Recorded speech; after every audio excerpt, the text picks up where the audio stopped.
ជំរាបសួរបងប្អូនទាំងអស់គ្នាថ្ងៃនេះយើងមកសិក្សាអំពីបាទ possessive adjectives possessive adjectives មានន័យថាគុណនាមកម្មសិទ្ធិបាទ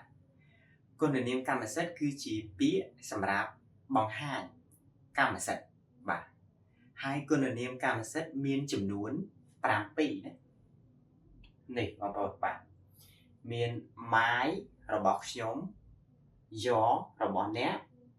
our របស់ពួកយើង their របស់ពួកគេ his របស់គាត់ her របស់នាងនិង its របស់វាបាទអញ្ចឹងទាំង7នេះយើងហៅថា possessive adjectives គុណនាមកម្មសិទ្ធិ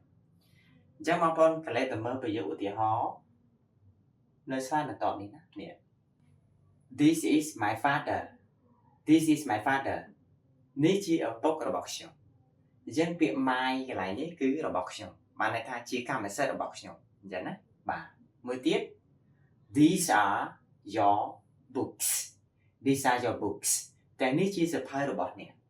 អញ្ចឹងពាក្យ your កន្លែងនេះជារបស់មានន័យថារបស់អ្នក your books អញ្ចឹងណា That is our house That is our house នោះជាផ្ទះរបស់ពួកយើងបងប្អូនឃើញពាក្យ our ណារបស់ពួកយើង Their house is near the city